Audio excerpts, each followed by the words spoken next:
Al Ogsal, my tribe, and welcome to the Modern Barbarian Podcast.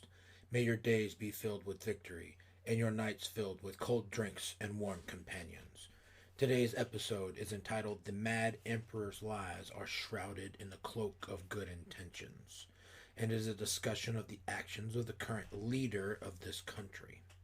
Let's take a look at the definition of tyranny, and then discuss some ongoing decrees from the Mad Emperor himself and see if they fit that definition. Tyranny is government by a ruler or small group of people who have unlimited power over the people in their country or state and use it unfairly and cruelly. It's also a situation in which someone or something controls how much you are able to live in an unfair way. Let's see if any of the current executive orders or positions of the administration could be interpreted as ongoing or attempted tyranny.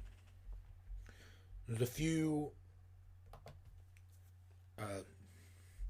executive orders that have come out recently that I would like to discuss, and some decisions made by the sitting president of the United States that I feel should be more widespread and more people should be aware of. The first is court packing. Biden has signed an executive order on Supreme Court Reform Commission. This news came from MSN.com. I don't typically listen to MSN, but during the research, I like to use sources that anybody that was to read this could say would be unbiased. Biden has appointed a council to look at restructuring the Supreme Court. Now, he claims to be against court packing, while he's still putting together a plan to do just that. Attempts are being made to force out Stephen Breyer, the eldest judge and a liberal judge, to ensure that he gets to be replaced with another liberal judge. So this is coming mostly from the liberal crowd and not so much the leadership at the current time. They are deeply disturbed that Trump had as many picks for the Supreme Court as he did. That the Supreme Court has been positioned in such a way that it can actually defend freedom and not be a rubber stamp for liberal ideology. This bothers them deeply. Because this bothers them so badly, they're trying to force out their eldest sitting judge because they know that he is close to retirement. And they want to make sure that he retires during a time when they will get to choose the judge and not possibly whoever is elected in 4 years that might be a more conservative-minded individual. Because they have no intention, no ideas of ever allowing conservative ideals to remain predominant in this country. They will do anything within their power to make sure that their liberal ideology and their progressive ideals are foisted upon us all, whether we like it or not. So if the Mad Emperor has no intentions of packing the Supreme Court, why is he putting together this council to look at restructuring the court? He's against it right now because he thinks the people that vote for him are against it. The council is there to try and convince everyone that this is a necessary and good idea, because there's no way that America could survive or have the new ideals pushed forward or have any progress without this change in the Supreme Court. Give it a little bit of time, and this will become the move they use to pack the Supreme Court to become a rubber stamp for all of the progressive liberal ideas. Our next major thing that we need to look at in these executive orders is gun control. Biden has executively ordered some gun control action, but they show his limits of power, according to APnews.com, another left-leaning news source here. The things that Biden is after are ghost guns, pistol braces, online ammo sales, and expanding the definition of a firearm. He also wants to remove legal protection from litigation for firearms manufacturers. So let's look at each of those as to what they are. In case you're unfamiliar with the term, a ghost gun is a firearm that you manufacture yourself for your own personal use. These are not required to be serialized and are in no way traceable by the federal government. You can see why that would be a problem for them. A government bent on control and changing the structure of the American society can't have an armed populace with weapons that they don't know exist. Ghost guns are a problem because they eliminate the usefulness to them of registration and gun control. If you can hide a gun that you made yourself and they never know it was a thing, you will always be armed to resist tyranny. And they can't have that. Next is pistol braces. So if we look at why they would be against pistol braces. So to get this background on this, according to the NFA, National Firearms Act, any rifle with a barrel less than 16.5 inches must be registered with the NFA, which is now handled by the ATF. It's a registry of all short rifles that could be used in a confined space or easily hidden, things like that they don't like. They don't want you to have those, right? So they, at the time in the 1930s, I believe it was when this came out, they put a $200 tax on short-barreled rifles and shotguns. At a time when a shotgun or a rifle could cost $20, they had a tax that was hundreds of percent, 1,000% of the cost of the firearm, thus making it prohibitively expensive to do so. As the rule aged and inflation has occurred in the country, obviously $200 is no longer near the burden that it used to be to have a short-barreled rifle. Many people do. But manufacturers figured out that people didn't want their stuff registered with the ATF. If they could get away with it without having that, they would. So what they came up with was a pistol brace.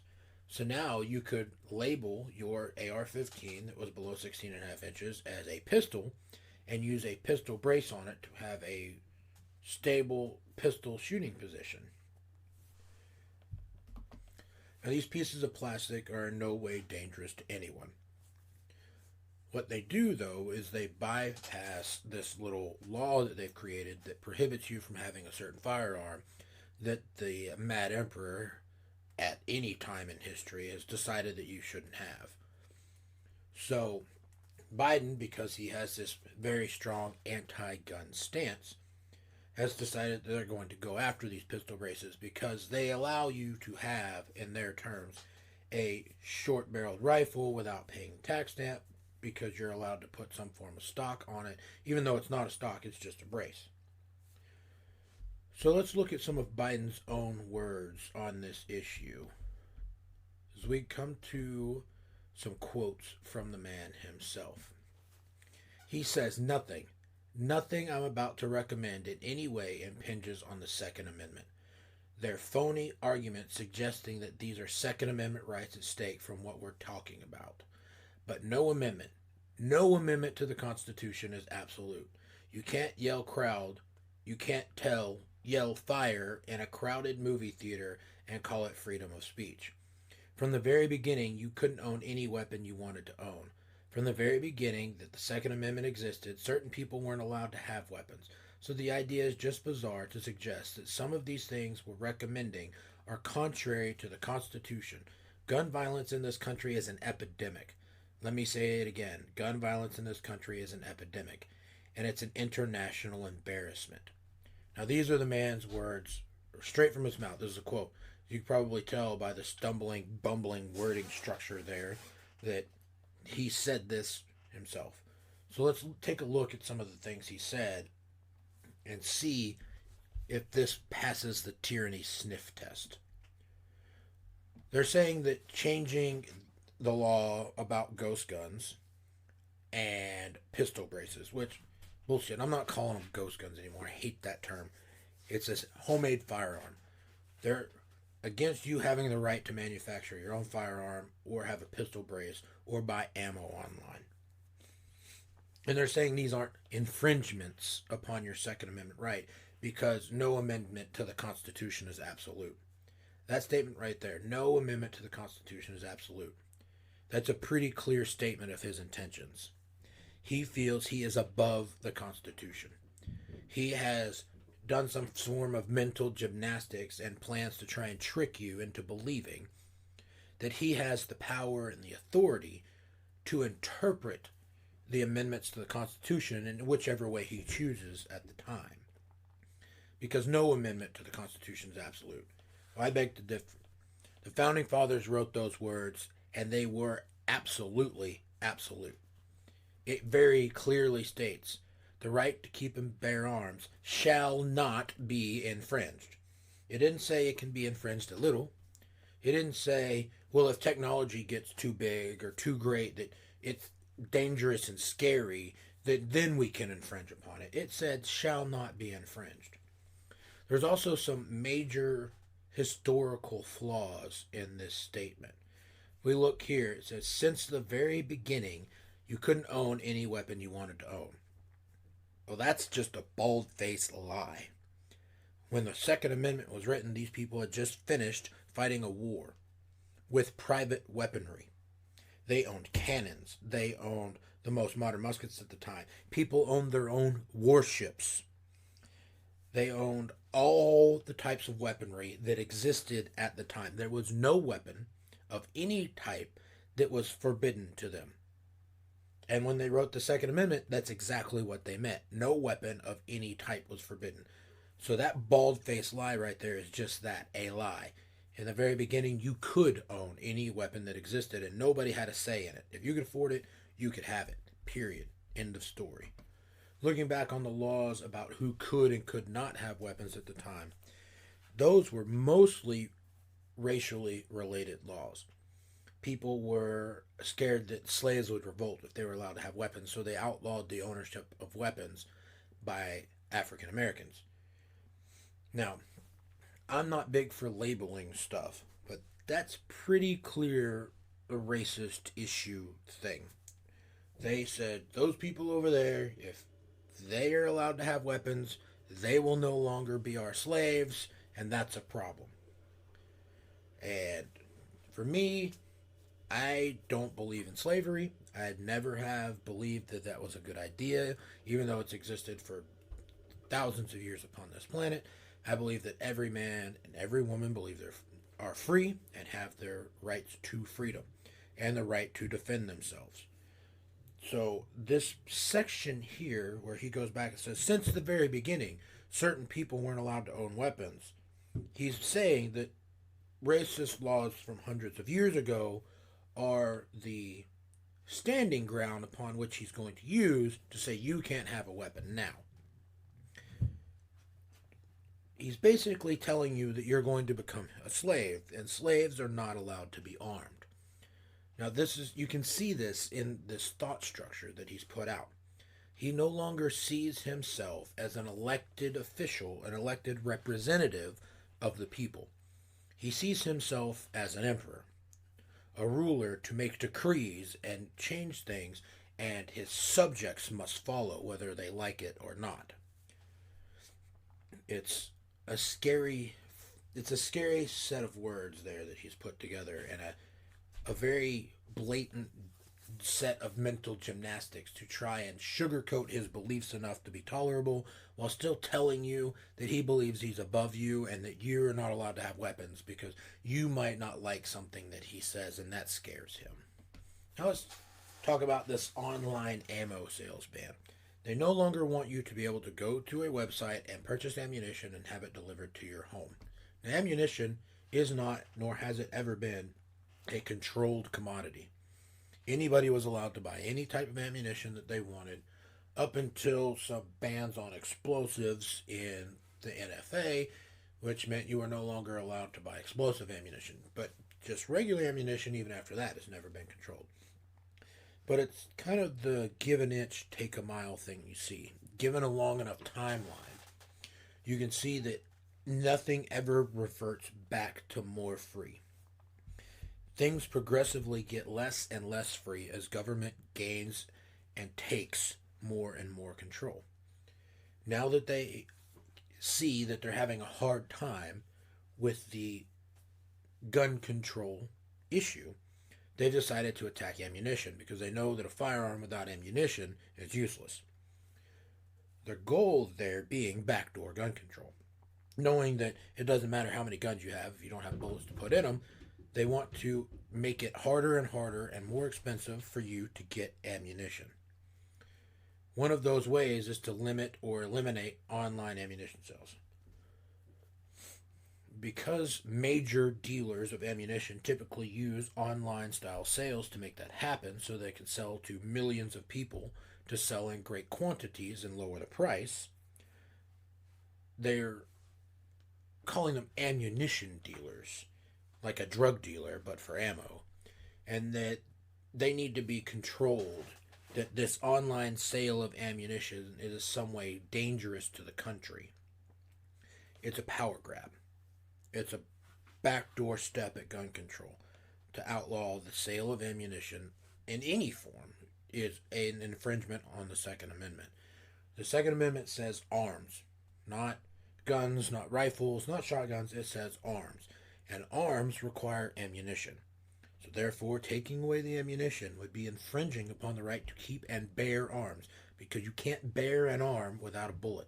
You can't bear arms without ammo in it. Just to give some more examples of why this is so insidious, they're trying to expand the definition of a firearm. Currently, right now, the definition of a firearm typically is the lower receiver. It's the part that holds the action and makes the functioning of a firearm work. You attach a barrel to it, you attach a stock to it, but the main piece in the middle, the receiver, is what does all the work. In expanding the definition of a firearm to include other pieces, they now get a larger registry of what types of ammo or what types of pieces of firearms you're buying. That's the ultimate goal here, is to not only will it be lower receivers if they can do this, upper receivers, barrels, any of the pressure containing or moving part containing pieces will now be defined as firearms. And that gives them control over those sales. It also allows them to require taxes and stamps and all kinds of stuff on those in the future. But at this point, just buying, if they get this through, just buying a new barrel for your rifle would have to go through an FFL dealer with all the transfers and the background checks and everything to buy a steel pipe with some rifling in it. It's invasive into your way of life. It is, well, let's go back and look at the definition of tyranny here, and let's see if this gets into it at all. A situation in which someone or something controls how you are able to live in an unfair way. I don't know about you. To me, to arbitrarily declare new firearms parts as controlled firearms things and requiring background checks and all those things on them is arbitrary and unfair control over the way I live my life. Take a look at another pretty negative piece of this executive order. He's ordered that he wants Congress to start working to remove any legal protection from litigation for firearms manufacturers. That means that a firearms manufacturer that produces a rifle, pistol, shotgun, whatever, that is used in a crime could then be sued by the victims of the crime for having made the firearm. That would be like saying that you could sue GM because your family died in a drunk driving accident when they were hit by a drunk driver. GM didn't drive drunk, and Remington didn't go kill anybody. There are thousands of people in this country who legally own firearms. There are millions, not thousands, millions of people in this country who legally own firearms and never commit a crime with them. And to say that because a criminal used a specific brand of firearm that the victim should be allowed to sue the manufacturer is asinine. It's egregious. The goal being that this loss of legal protection will drive the firearms manufacturers out of business. because the liberal left will sue them ad nauseum every time any little thing happens. Their granny commits suicide with a firearm, sue the manufacturer. Some gangbanger illegally buys a firearm and does a drive-by, sue the manufacturer. God forbid another school shooting occur, sue the gun manufacturer. Don't tackle any real issues because they need these issues to exist to continue to take your rights from you. These legal protections for the manufacture of objects are commonplace for all objects. You're not going to sue Stanley if somebody breaks their hand with a hammer that Stanley produced. You shouldn't be allowed to sue a firearms manufacturer just because some crazy wacko uses this tool in a crime. The last piece of this executive order stuff, well, it's the last piece of gun control, not the last piece of executive order. But this comes out of Biden's infrastructure bill. And what they're not telling you is that he has hidden $5 billion for community violence prevention in the infrastructure bill. That's $5 billion with a B for community violence prevention. Now, what do you think community violence prevention is going to mean when this all comes out? Given that he's already stated that he believes gun violence is a pandemic in America and that this violence is happening at a community level, would community violence prevention probably be $5 billion to start paying people to work on gun control? Now, I'm no genius, but when you see these executive orders come out and then his legislation that he wants passed has $5 billion worded for community violence prevention in it, it sounds like he's trying to backdoor fund gun control because he knows he'll never get the funding through on gun control on its own, so he's hiding it in this infrastructure bill. That's another very insidious act. Let's take a look at some more actions by the current administration that might not pass the tyranny sniff test. We've got uncontrolled spending. The Biden infrastructure bill is, well, according to MSN, the surefire winner for this is the lobbyists.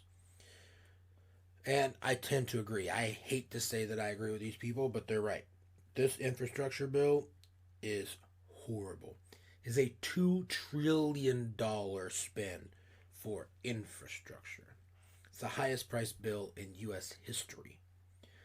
Now, let's see what's inside of this bill. So far, we have $175 billion for electric vehicle incentives. Electric vehicle incentives. So they're trying to push this electric vehicle craze even further. Now, why would they want to do that? Let's think about it. If you wanted to control the speed at which a population could move around the country, what would be the best way to do it? Would it maybe be to mandate that they drive vehicles that have a max range of 400 miles and then take somewhere in the neighborhood of 12 hours to charge? What if you had family that was 600 miles away? You could easily make that drive in a day now with a gasoline-powered vehicle. You'd have to stop for fuel probably, depending on the car you drive, but it wouldn't. That stop for fuel is not some cumbersome ordeal. Now let's put you in an electric vehicle with a 400-mile range and a 12-hour charge time. You're going to drive 400 miles. You're going to have to pay somebody to stop and use a charging station to charge this vehicle. Now, there may be some whiz-bang mega charger that you can find if you drive a Tesla or some other thing that you can get to one of these special ports that can charge the vehicle, and I think it's in a couple hours instead of 12, but you're still talking about a couple hours of time added to it. And that's only if you have access to these ports, which are only available in major cities right now. None of these are going to be available in rural areas, if ever. No time soon, if ever. You also can't store electricity to recharge these cars like you can store gasoline to refill a vehicle.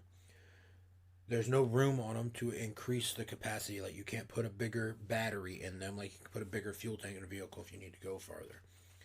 You can't put some gas cans in the back of this thing and fill it up. It controls your ability to move around the country.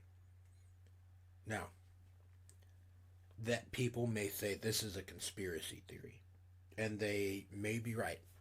These people may have absolutely no nefarious intentions at all with the electric vehicle push. I highly doubt it, though, given the evidence we have of all the other nefarious and insidious acts that they're taking place. It's all about control. It's all about control. Take a look at who gains power from any of this stuff, and you'll find the people who want more control and why they're pushing it. The next is $25 billion for the renovation of airports.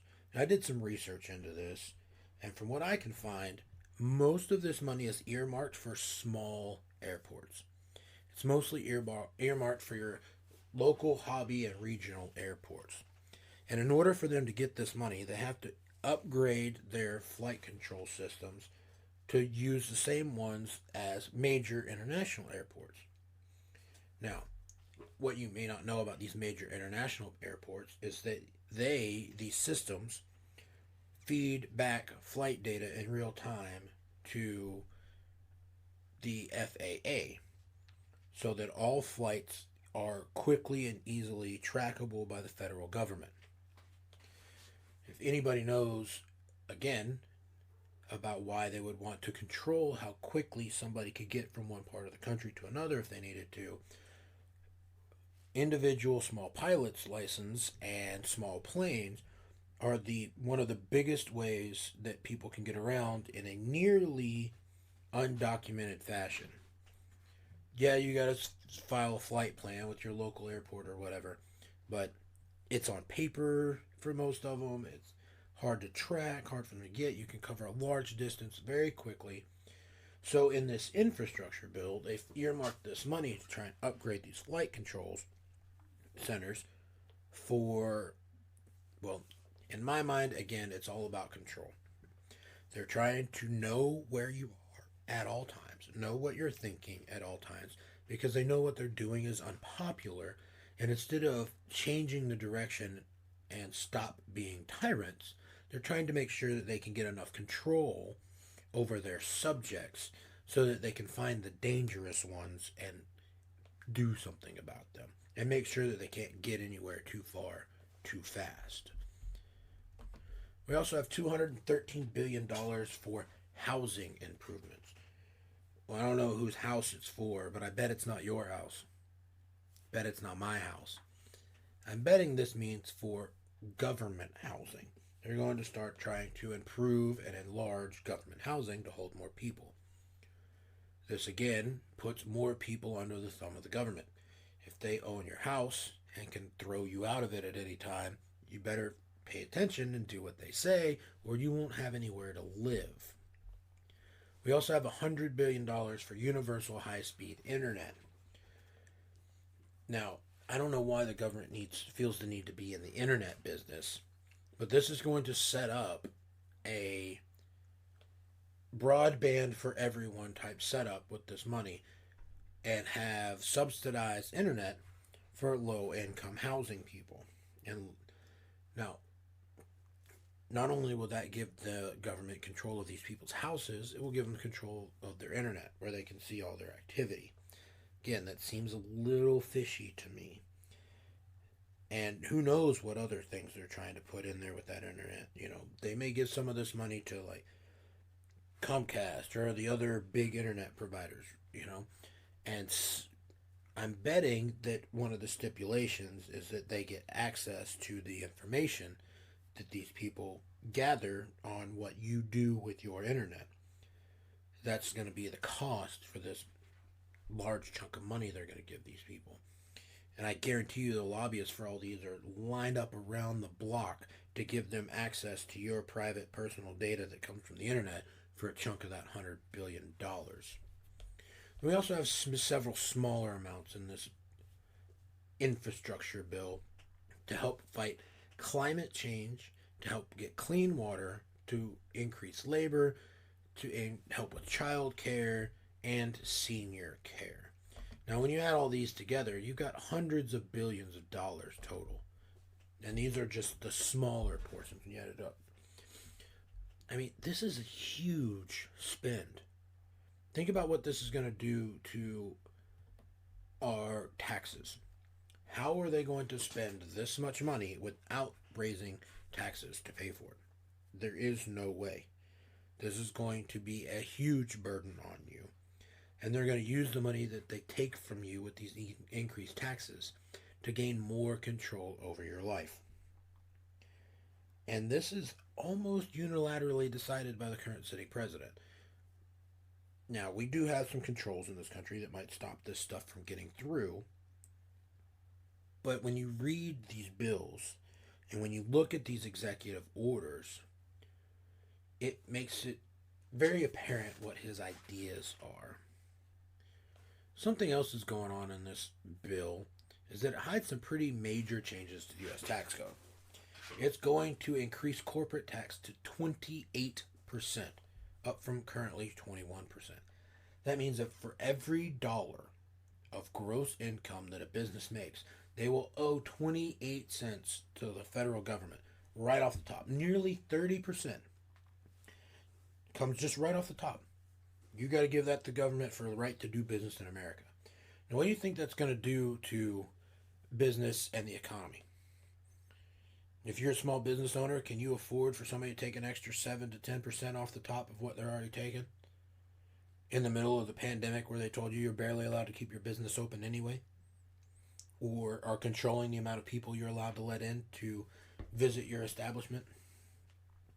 I have a feeling that it would make it very hard for you to stay in business. It would probably drive you closer to dependence on the government, which is probably the idea. It also goes after tax shelters, anywhere that you could put your money to be safe from the empire of nothing. They're trying to close any of those loopholes to make sure they can always get their finger into your little pie. It's also going after fossil fuel companies. This is another move towards that electric vehicle thing and also to increase gas prices. This will make your life harder, and it will control your ability to move freely around the country. Now, why would Biden propose to spend this kind of money on infrastructure? What's in it for him and his crony friends? I'll tell you what's in it. Money and power. This bill will lead to a major government takeover of the American infrastructure system. Countrywide high-speed internet owned by the feds. Now, why do you think they would want that? Besides a few obvious things like giving it away for free to ensure future votes, they will also have the ability to turn it off on a whim and monitor everything that happens on it more easily. They also need to make sure that every good little sheep has free internet to vote Democrat with. What about that $213 billion for housing improvements? I bet you, as I said, it's going to be earmarked all for government-run housing. Again, buying control and buying votes. The lobbyists are having a field day with this bill. There have been 74 new registrations for lobbying on infrastructure issues, coming from Uber, GM, T-Mobile, the New York Metropolitan Transit Agency, as well as some municipal governments like that of Chattanooga and Tennessee and Camarillo, California. Every single person that can is trying to get their hands into the cookie jar. This is hidden government corruption happening right before your eyes. Biden is paying back all the people that helped him get elected. He is taking money from your pockets with the tax increases and passing it out by the billions to people he owes favors to, all in the guise of infrastructure repair. Mark my words, in 4 years you will see no difference in the quality of your roads, your bridges, or your internet. This is a smoke and mirrors magic show while Biden raids the federal coffers. Some other issues we need to take a look at by this mad emperor. One is civil asset forfeiture. I'm going to tell you a little story, and then I'm going to give you the Biden administration's position and how they reacted to this situation. So a man's truck was seized for 2 years over munitions of war being found as he was crossing the border. This munitions of war was 5 rounds of ammunition, not even matching, found scattered throughout the truck that had been lost and forgotten. Gerardo Serrano had his truck stolen by the government for over 2 years because the border crossing agents claimed he was carrying munitions of war. He is suing the government to get his truck back and challenged a process that allowed the Alphabet Boys to keep his property with no due process. The Supreme Court taking this case could challenge civil asset forfeiture in its entirety. So, of course, to try and kill the case, the feds gave his truck back and then filed to have the lawsuit dismissed, saying that he had no grounds for the suit since his property had been returned. Just forget about the fact that he had it for 2 years, the inconvenience of over $16,000 spent in car payments in that time for a truck he wasn't allowed to use, and the cost of going through multiple legal processes to sue the federal government to get his stolen property back. That can all just go away now because, hey, we gave it back. Guess who decided to speak out against the case? That would be the Biden administration. He claims that there was nothing wrong with the initial seizure of the vehicle, so he believes that the government should have the right to take your property from you over 5 rounds of ammunition.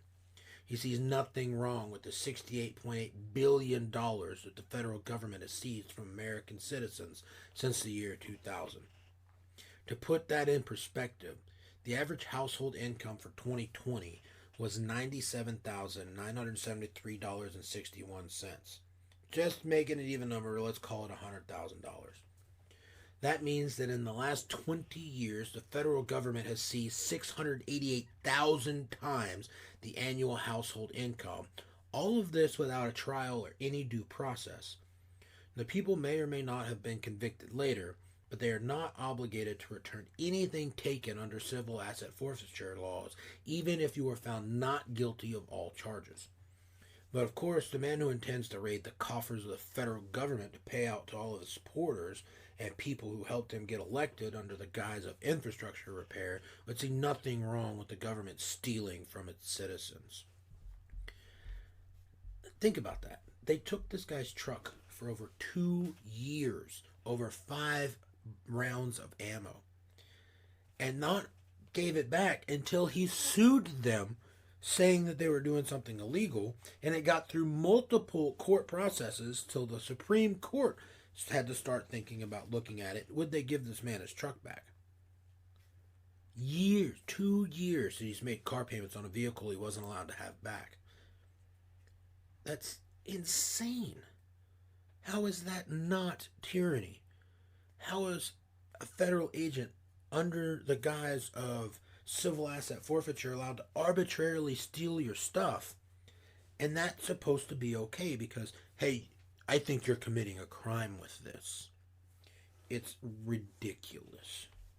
It's absolutely ridiculous.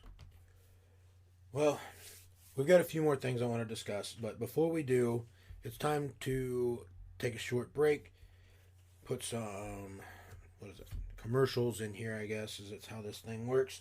So, take a second, listen to this short commercial break, and we'll be right back. Welcome back, everybody.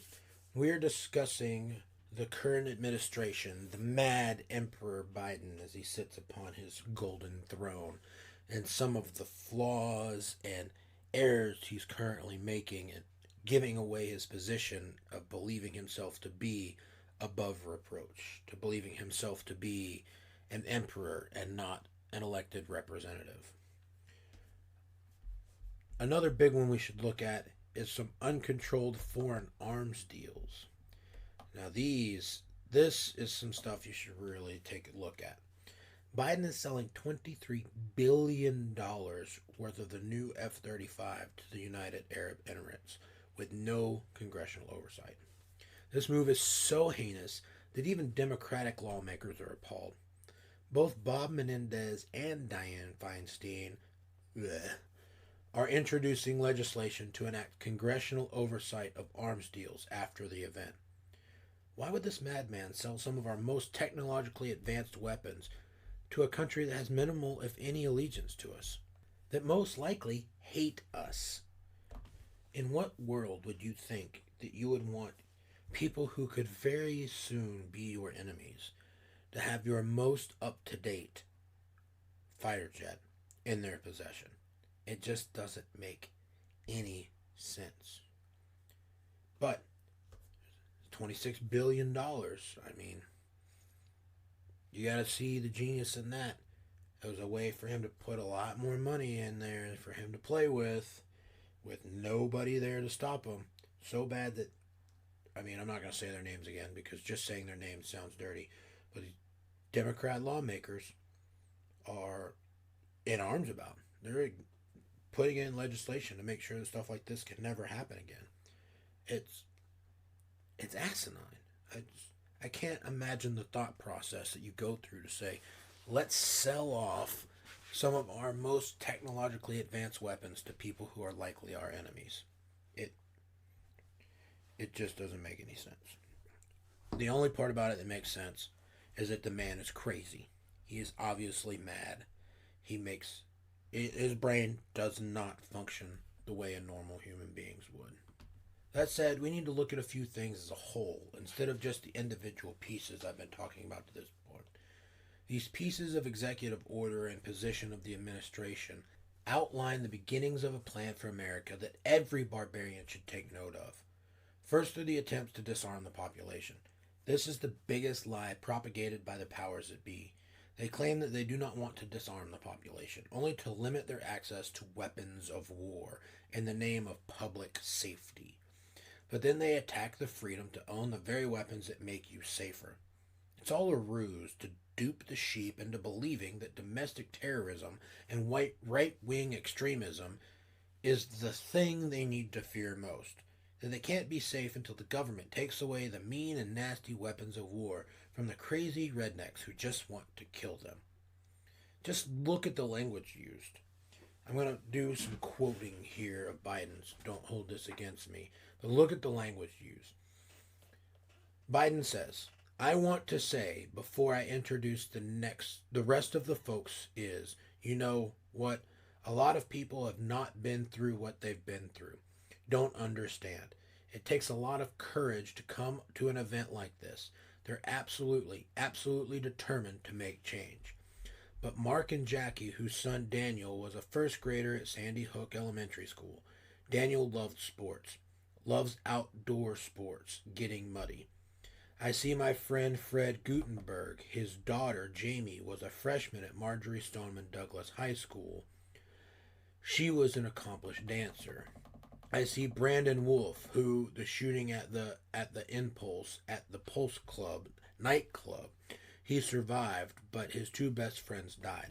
Greg Jackson, who was just walking down the street when he was caught in the crossfire of a gunfight. And of course, I see a close friend of Jill's and mine, Congresswoman Gabby Giffords, who was here, who was speaking with her constituents in front of a grocery store in her state when she was shot and a member of her staff was killed.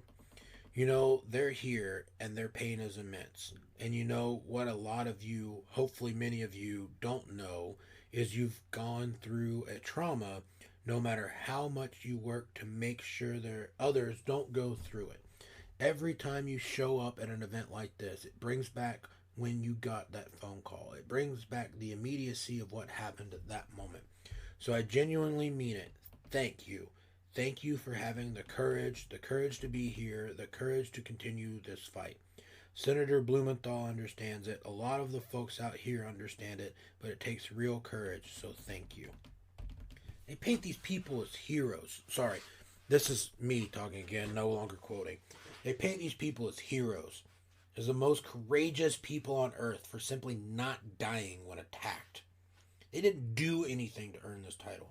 They simply got lucky, or were protected by men who should be called heroes for saving them from murderers. They make these people out to be courageous victims who, by simply attending an event, are standing in the face of some great adversity.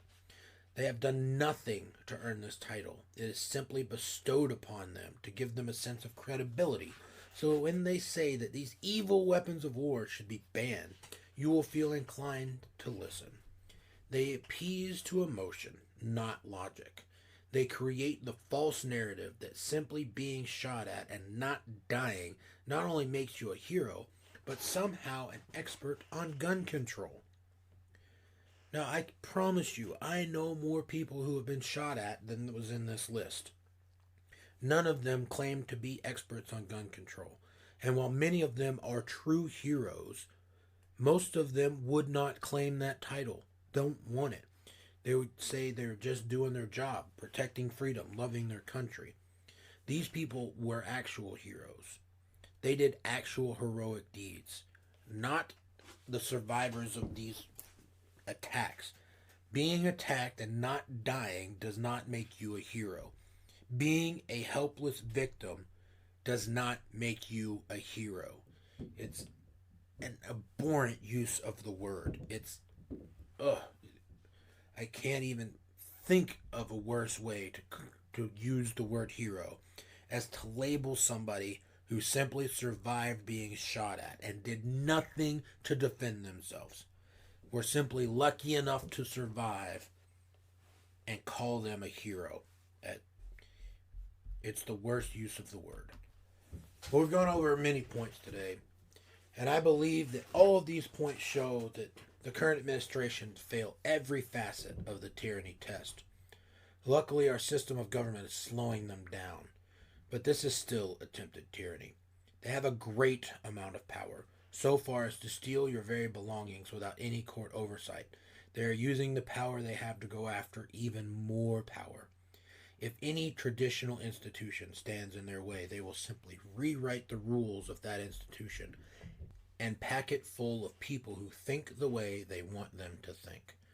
They most definitely are able to control the way you live in an unfair way. COVID protocols, anybody? There's tyranny afoot. It smells like tyranny. It looks like tyranny. It walks like tyranny. It's probably not a duck.